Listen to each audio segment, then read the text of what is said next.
essa altura, já está claro que o presidente Jair Bolsonaro procura estimular dúvidas infundadas e um clima de apreensão em relação às eleições desse ano. São inúmeros e cada vez mais frequentes os exemplos disso. Nós temos um sistema eleitoral que não é de confiança de todos nós ainda. Tá? A máquina, tudo bem, a máquina não mente, mas quem opera a máquina é um ser humano. Então existem ainda muitas dúvidas tocante a isso. Uma das sugestões é que esse mesmo duto que alimenta a sala secreta, os computadores, seja feita uma ramificação um pouquinho à direita, para que tenhamos do lado, um computador também das Forças Armadas para contar os votos no Brasil. Ou nós decidimos no voto, para valer, contabilizado, auditado, o agente se entrega.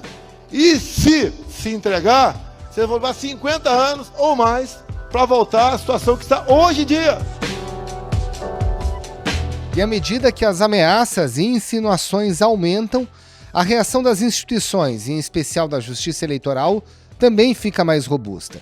Pela primeira vez, o Tribunal Superior Eleitoral convidou mais de 100 representantes de entidades estrangeiras para acompanhar o pleito. E a segurança das eleições aqui no Brasil virou assunto até mesmo para a futura embaixadora dos Estados Unidos em Brasília. Elizabeth Bagley teve que se posicionar perante o Congresso americano sobre as declarações de Bolsonaro. Ela disse o seguinte: Bolsonaro disse várias coisas, mas o Brasil é uma democracia, com instituições democráticas, um sistema eleitoral democrático, um judiciário e um legislativo independentes. Tem liberdade de expressão e todas as instituições democráticas que precisa para promover eleições livres e justas. Além disso, o TSE e o Supremo Tribunal Federal firmaram parceria com 35 instituições do país para combater a desinformação. Da mesma forma, existe uma reação de bastidores. São inúmeras as conversas envolvendo ministros de tribunais superiores, integrantes do alto comando das Forças Armadas e do Congresso para assegurar eleições seguras. Um desses interlocutores é o presidente do Congresso, Rodrigo Pacheco. Mas há uma linha amarela pintada no chão que os candidatos, nenhum deles pode atravessar. E essa linha amarela separa o Estado de Direito desse discurso político eleitoral. Então o Estado de Direito está protegido, nós temos um compromisso com ele. Haverá eleições desse ano, uma eleição periódica, através do voto direto e secreto dos eleitores e através das urnas eletrônicas, que foi uma opção feita pelo Brasil, que até pouco tempo era motivo de orgulho nacional por todos e em razão de alguns ataques que foram feitos absolutamente sem fundamentos e sem razoabilidade, sem lastro nenhum em prova, vem questionando a lisura do processo eleitoral através do sistema eletrônico. Como se forma o cinturão de segurança para proteger o processo eleitoral? Quais são as maiores preocupações dos ministros do TSE? E o que tem sido dito nas conversas de bastidores sobre o permanente estado de tensão gerado pelo presidente? Esses são os temas do Ao Ponto desta quinta-feira. Sou Roberto Maltic, estou com a Carolina Moran. Nesse episódio, conversamos com a repórter Mariana Muniz e com a colunista Vera Magalhães. Fique com a gente.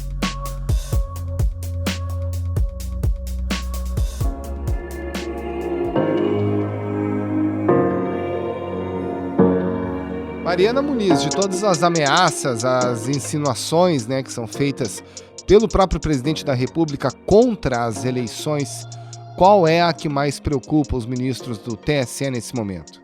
Todas as ameaças que o presidente Jair Bolsonaro faz são todas encaradas pelo colegiado do TSE como um todo como gravíssimas, Não só os ataques às urnas, como colocar sempre em xeque a lisura da justiça eleitoral, a parcialidade dos ministros, mas, de fato, a questão de não aceitar o resultado das eleições, como o presidente vem manifestando em diversas ocasiões, não tão diretamente, mas sempre colocando em xeque o resultado.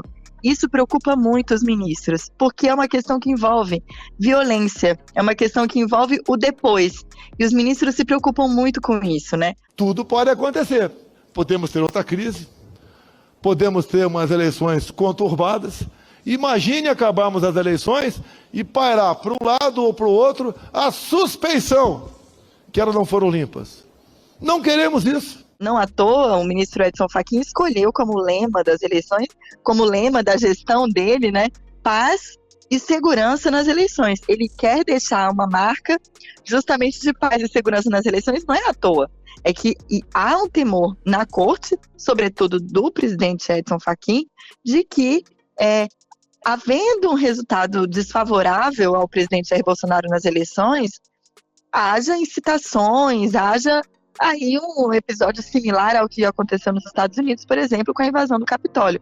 Então, de fato, essa questão do resultado das eleições preocupa sobremaneira o TSE. Mariana, o TSE atua em várias frentes nisso que a gente está chamando no episódio de hoje de cinturão de proteção das eleições. Começando pelo que foi tema da sua reportagem de quarta-feira, como é que deve ser a participação dos observadores internacionais na eleição? E esse volume inédito de convidados tem relação com essas ameaças? Tem sim, Carol. Bom, vamos lá.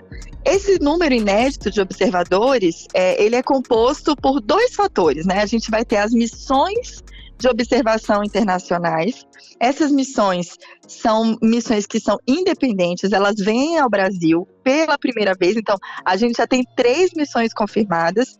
Então, por exemplo, a OEA vem ao Brasil, como veio em 2018 pela primeira vez, né? As eleições de 2018 foram as eleições quando pela primeira vez o Brasil teve observadores, essa missão de observadores internacionais, vem aqui e acompanha o andamento das eleições, depois elabora um relatório, talvez sugerindo melhorias, propondo determinadas alterações. Esse é um componente desses observadores internacionais. Os outros são convidados, são observadores internacionais convidados. Então, são autoridades eleitorais, são juízes, são desembargadores, são pessoas que cuidam das eleições em outros países, às vezes até presidentes, ministros, integrantes de cortes eleitorais de outros países. E aí, esses observadores convidados, eles cumprem um programa do TSE, vamos dizer assim. Então, assim, acompanham o funcionamento das urnas, o TSE dá palestras, leva para as sessões eleitorais, mostram como que as populações ribeirinhas podem votar, enfim. Então, existe um programa do TSE que convida esses observadores internacionais para virem para o Brasil. Essa ofensiva, né, esse convite a tantos observadores internacionais, então, haverá um número inédito, né, como a gente publicou no jornal desta quarta-feira, a gente está mostrando justamente que existe um número inédito, mais de 100 convidados, e isso tem tudo a ver com essa preocupação que o TSE tem, justamente de distúrbios durante as eleições, de questionamentos. O TSE entende que, tendo o respaldo da comunidade internacional, então, observadores internacionais como missão e convidados, que pode minimizar esse discurso de não aceito o resultado das eleições, porque tem outras pessoas aqui, terão outras pessoas aqui acompanhando. Então, esses convites, né, essa chamada massiva a observadores internacionais certamente reflete, sim, uma preocupação do TSE, e eu acho que a Corte quer dar uma resposta a mais, né, dizer assim, olha, a gente confia tanto no nosso processo eleitoral que a gente chama outras pessoas para acompanhar. A gente não tem medo dos relatórios que vão ser produzidos, pelo contrário, a gente quer que as pessoas estejam aqui acompanhando. Então, pelo que nos bastidores do TSE, é justamente esse o espírito que a gente vem acompanhando.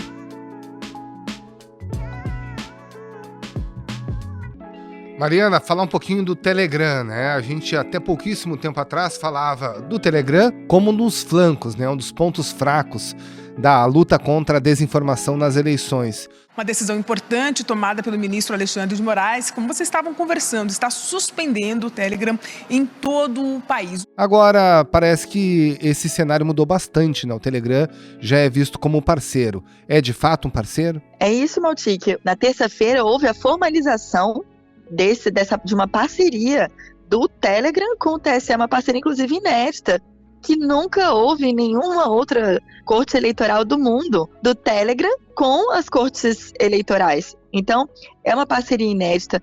Houve a formalização desse acordo, um acordo bastante generoso com o TSE, que propõe identificar conteúdos falsos, alertas, que propõe criar um canal do TSE que vai alertando sobre notícias envolvendo a justiça eleitoral, envolvendo notícias falsas. Então, de fato, houve um comprometimento, uma mudança completa de comportamento do Telegram, que até 2 meses atrás sequer respondia aos ofícios do TSE.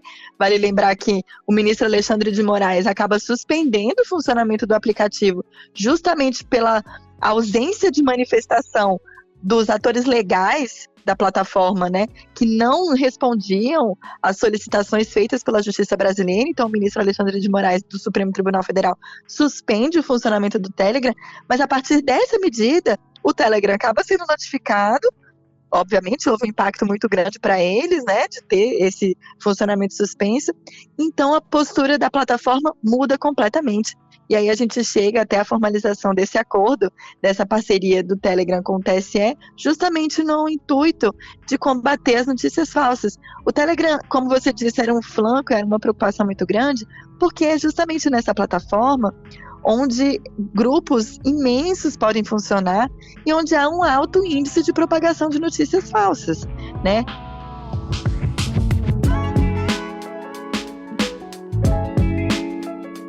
Mariana, tem um esforço institucional muito grande, né, de não deixar o TSE sozinho, falando sozinho em defesa da lisura das eleições, né? Tanto é que foi anunciado um acordo com o Supremo Tribunal Federal, um programa de combate à desinformação, envolvendo 34 instituições. Aí tem universidades, associações da sociedade civil, empresas. O que a gente pode esperar desse tipo de acordo? Carol, o objetivo é esse, como você disse, não deixar o TSE isolado nessa luta, justamente para dizer que, olha, as eleições são limpas, as eleições no Brasil são seguras. Então, a gente vê que há, de fato, entre os atores do judiciário, uma preocupação muito grande em mostrar que está mobilizado também ao lado do TSE e não permitir que as eleições, que o sistema eleitoral brasileiro, que as urnas eletrônicas sejam colocadas em xeque por discursos que jamais encontraram qualquer respaldo. As investigações que já foram feitas sobre fraude nas urnas ou fraude nos resultados, nunca foi comprovada qualquer irregularidade. E esse esforço institucional ficou bem claro também nessa decisão super célere do ministro Dias Toffoli de rejeitar o pedido de investigação apresentado pelo presidente Jair Bolsonaro contra o ministro Alexandre de Moraes por suposto abuso de autoridade no inquérito das fake news, né, Mariana? Com certeza, Carol. Foi uma decisão muito rápida e importante porque o ministro Dias Toffoli nega o pedido no mérito. Ele não negou só a liminar. Ele negou no mérito, disse, olha, não existe abuso de autoridade por parte do ministro Alexandre de Moraes. Não existe isso, não há irregularidade na atuação do ministro. Importantíssima essa decisão do ministro Dias Toffoli, que justamente é uma decisão institucional, prezando ali pelo inquérito das fake news que foi aberto sob a gestão dele, mas sobretudo prezando por uma institucionalidade numa resposta dos ministros do Supremo a um ataque do presidente Jair Bolsonaro. O ministro Luiz Fux, mais cedo, falava que não há interferência do STF nos outros poderes, mas que existem ataques gratuitos ao STF também. Então, essa ação do presidente Jair Bolsonaro, uma ação que não foi assinada pela AGU, mas por um advogado desconhecido, protocolada na segunda-feira, na calada da noite, alegando uma série de questões contra o ministro Alexandre de Moraes, parece realmente que precisava haver essa resposta rápida do Supremo e negando no mérito, dizendo não há atuação irregular por parte do ministro Alexandre de Moraes, lembrando que Moraes será o presidente do TSE durante as eleições. Mariana Muniz, muito obrigada pela participação, bom trabalho para você. Obrigado, Mari, um grande abraço. Obrigada, gente. Tchau, tchau.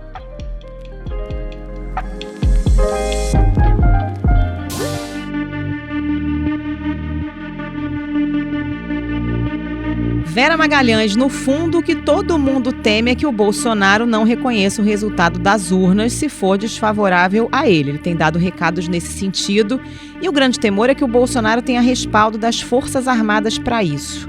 Qual o recado que os generais têm passado ao Congresso em relação a esse tema, Vera? Pois é, Carol, tem várias alas, né, do generalato. Tem os generais que estão no Palácio, alguns deles já que não estão mais na ativa, mas são ministros, e esses estão bastante alinhados com essas teorias da conspiração que o presidente fica disparando a todo momento. A gente vê os generais Luiz Ramos e Augusto Heleno muito alinhados com o presidente. E a gente tem os da ativa, também eles divididos em alguns grupos.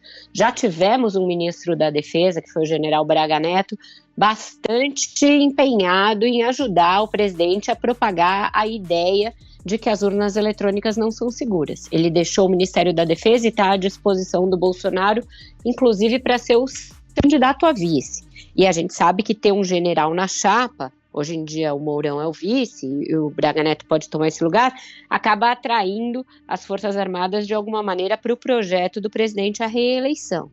Aí a gente tem o general Paulo Sérgio, que é o atual ministro da Defesa, sobre o qual eu ouço muitas opiniões divergentes e conflitantes. Muitos dos que acham que ele foi cooptado para essa tese de que as urnas não estão seguras e que, portanto, ele vai continuar desempenhando um papel bastante ruim, no meu ponto de vista, que ele vem desempenhando ao mandar aquela nota desaforada sobre a opinião do ministro Barroso, depois eu pedi para participar pessoalmente da Comissão de Transparência das Eleições, mas outros não, dizem que o general Paulo Sérgio é um pouco mais contido, mais comedido e que não vai embarcar nessa. E aí tem uma entidade mais poderosa que todas essas, mas também mais reservada, a qual a gente tem menos acesso, que é o alto comando das Forças Armadas, e aí composto não só por generais, mas por oficiais de todas as forças. E esse é o que daria a palavra final aí, caso as Forças Armadas sejam instadas pelo presidente a embarcar em algum tipo de golpe. Esses são os que estão conversando mais reservadamente com ministros do Supremo e com senadores nas últimas semanas e que, segundo eles, têm deixado claro que não vão deixar as Forças Armadas serem usadas como instrumento de manobra de qualquer tentativa de subversão do resultado das urnas, da ordem democrática, etc. Então, a palavra final deverá ser dada pelo alto comando das Forças Armadas, composto aí por oficiais aos quais não se tem muito acesso, mas também aos quais o presidente não tem tanto acesso, sobre os quais ele não tem tanta ascendência política, o que é bom.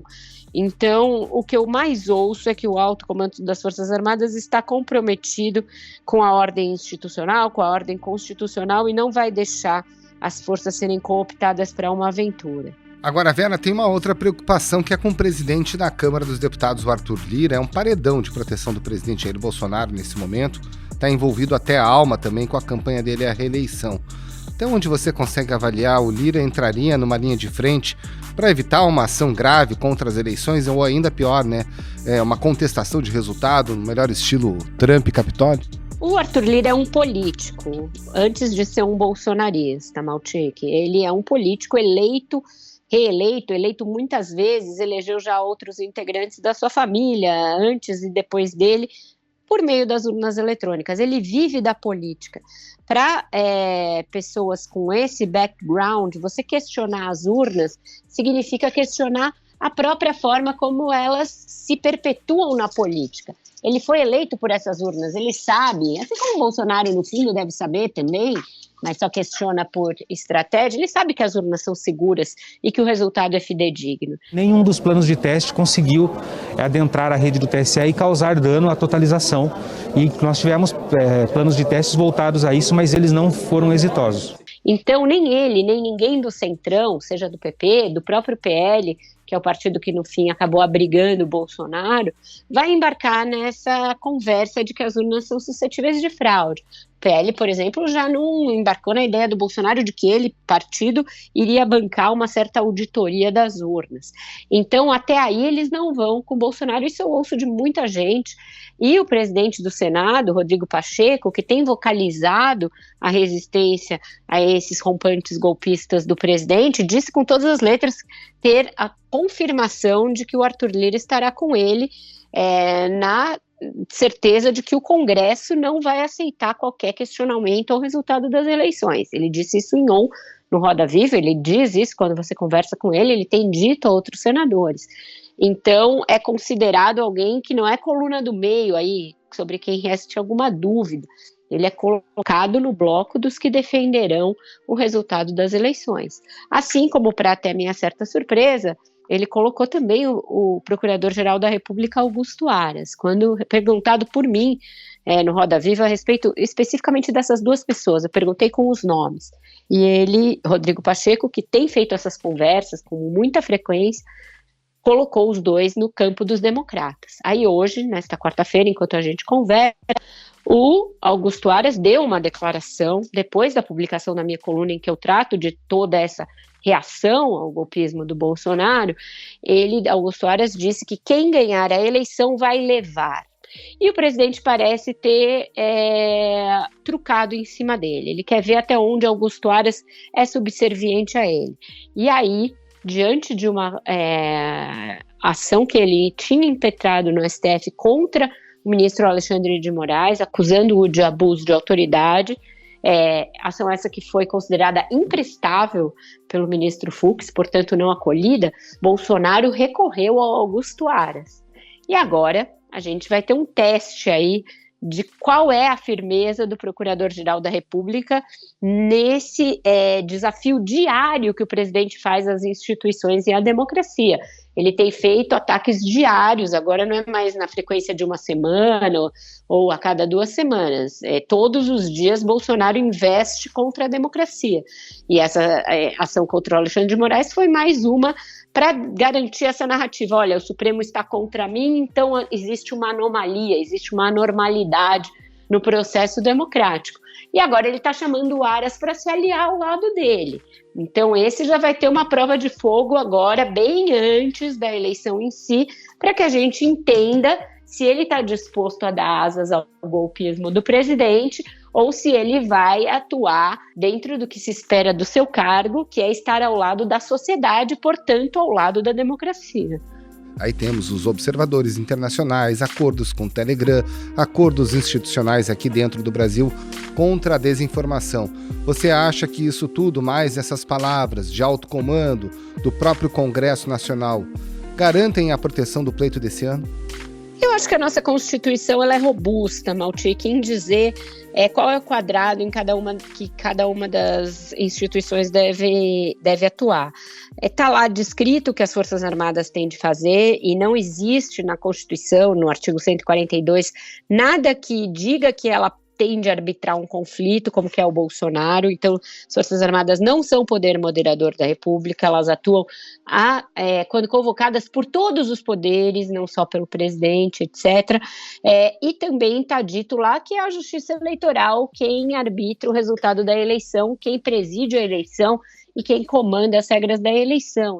E o próprio ministro Edson Fachin, presidente do TSE, tem deixado isso cada vez mais claro nas suas declarações. Somos hoje uma vitrine para os analistas internacionais e cabe à sociedade brasileira garantir que levaremos aos nossos vizinhos uma mensagem de estabilidade, de paz e segurança e de que o Brasil não mais aquece a aventuras autoritárias. Então, é só garantir que cada um daqueles que zelam pelas portarias ali da democracia, as várias portarias, estará no seu posto quando tentarem arrombar a porta. Então, que o Procurador-Geral da República vai estar lá, que os ministros do Supremo vão estar lá, que os militares vão estar no lugar que lhes é incumbido e não tentando entrar em algum outro lugar que não é para eles. Então, se cada um estiver no seu quadrado e cuidando do seu portão, a nossa Constituição tem os instrumentos para assegurar a prevalência da vontade popular, que é a vontade que vai ser expressada no voto. O voto é livre, é secreto, e ele é um direito que a gente demorou muito para reconquistar. Nos foi solapado por décadas por uma ditadura sangrenta que matou e que escondeu pessoas. e que torturou pessoas, e nós conquistamos a duras penas e não vamos admitir que nos seja tirado por qualquer desculpa golpista.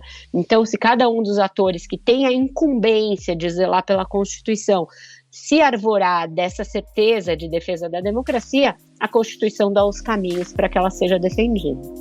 Aliás, você fala na sua coluna de quarta-feira sobre esse entendimento de que a sociedade hoje é muito diferente daquela que, de certa forma, consentiu ou até apoiou o golpe de 64, né? Dá para dizer que essa mudança também faz parte do cinturão de proteção às eleições? Totalmente, Carol. E nesse aspecto eu também destaco a diferença do cenário internacional. Foram 2 outros fatores que ajudaram o caldo golpista de 64. Você tinha forças armadas golpistas, você tinha uma elite que apoiava o golpe, elite econômica, e até a imprensa agiu com uma certa leniência, tanto que vários veículos já fizeram meia-culpa em relação a como procederam naquela ocasião.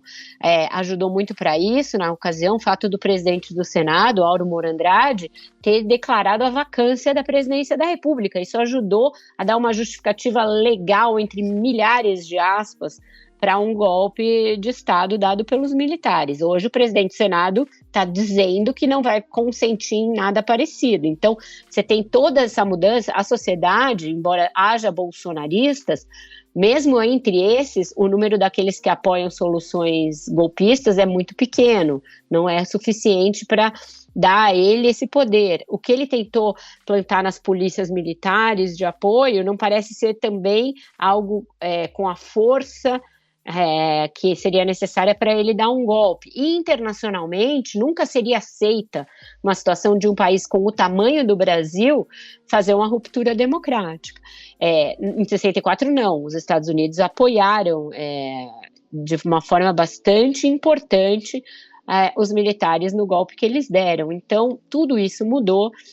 O Bolsonaro não teria, eu acho, o lastro necessário para fazer qualquer tipo de ruptura. O Brasil não é a Hungria, em que a democracia foi sendo corrompida e corroída aos poucos, sem nenhuma grande reação internacional, porque a Hungria não é um grande país no tabuleiro internacional, e o Brasil não. O Brasil é uma economia importante, tem também características políticas relevantes, né, e eu acho que isso não passaria incólume ao Ocidente, às nações democráticas do Ocidente. Vera Magalhães, muito obrigado pela sua participação mais uma vez, um abraço e um bom trabalho. Obrigada, Vera, até a próxima. Ótimo trabalho para vocês, sempre um prazer participar do Ao Ponto, Maltic e Carol.